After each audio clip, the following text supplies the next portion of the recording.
ইতিহাস প্রেমীদের জন্য নওগাঁর ধামরহাটের এই স্থানটি এক আশ্চর্য জায়গা, জগদ্দল বিহার। বাংলাদেশের প্রাচীন বৌদ্ধ ইতিহাসের এক অনন্য অধ্যায়, যেখানে একসময় গড়ে উঠেছিল জ্ঞান, শিক্ষা আর সংস্কৃতির কেন্দ্র।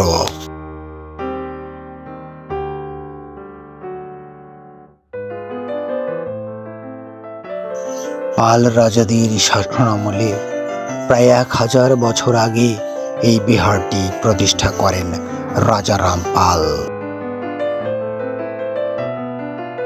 তখন এটি ছিল বিখ্যাত 5টি মহাবিহারের একটি: শংপুর, বিক্রমশিলা, উদন্তপুর, নালন্দা এবং জগদ্দল।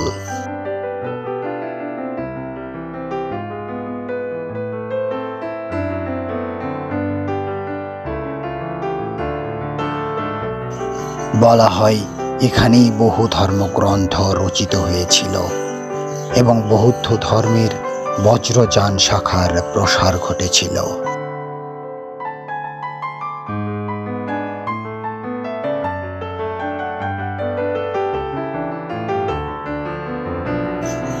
আজ এই স্থানে দাঁড়ালে মনে হবে ইতিহাসের ধ্বংসাবশেষ যেন নিঃশব্দে অতীতের গল্প বলে যাচ্ছে।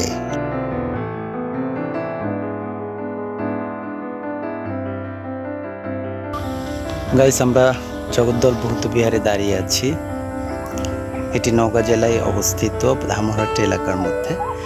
ধামরহাট হচ্ছে নওগাঁর একটি উপজেলা, সেখানে এই জগদ্দল বিহার অবস্থিত।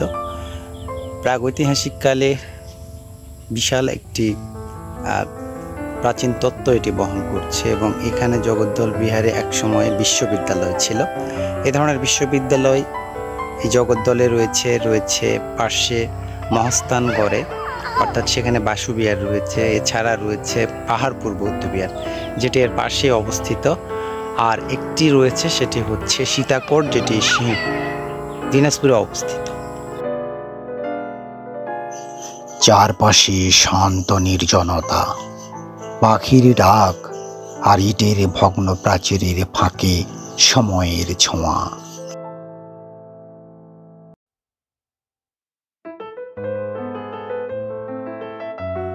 যারা এই বিহারটি ঘুরে দেখতে চান, তারা নওগাঁ শহর থেকে প্রায় 45 কিলোমিটার দূরে অথবা জয়পুরহাট শহর থেকে প্রায় 17 কিলোমিটার দূরে ধামরহাটে আসতে পারেন।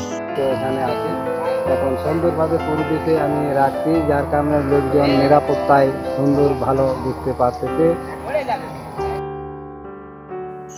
এখানে ভ্রমণের জন্য শীতকাল সবচেয়ে উপযুক্ত সময়, কারণ তখন প্রকৃতি থাকে রঙিন আর রাস্তাগুলো আরামদায়ক। বিহার ঘুরিয়ে শেষে চাইলে যেতে পারবেন আলতাদিঘি জাতীয় উদ্যানে, যা এখান থেকে মাত্র কয়েক কিলোমিটার দূরে।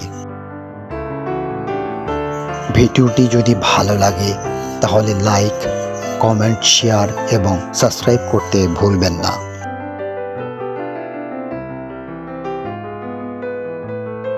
জগদ্দল বৌদ্ধ বিহার থেকে আজ এ পর্যন্তই। যারা আমার এই চ্যানেলটি দেখছেন, ভালো লাগলে অবশ্যই লাইক করবেন, সাবস্ক্রাইব করবেন, শেয়ার করবেন এবং কমেন্টস করবেন। পাশাপাশি আমাকে আরও বেশি উৎসাহিত করবেন, যাতে আপনাদের জন্য নতুন নতুন জায়গা থেকে নতুন নতুন সব ভিডিও দিতে পারি। আজ এ পর্যন্ত, সবাই ভালো থাকবেন। ধন্যবাদ সবাইকে। জগদ্দল বিহার শুধু ইটের ধ্বংসাবশেষ নয়, এটি আমাদের প্রাচীন ঐতিহ্যের প্রতীক। এই নিস্তব্ধতার ভেতরেই লুকিয়ে আছে 1000 বছরের ইতিহাস, বৌদ্ধ ধর্মের এক গৌরবময় স্মৃতি। বাংলাদেশের এই অনন্য স্থানটিকে সংরক্ষণ ও প্রচার করা আমাদের দায়িত্ব। আজ তাহলে এ পর্যন্ত, সবাই ভালো থাকবেন।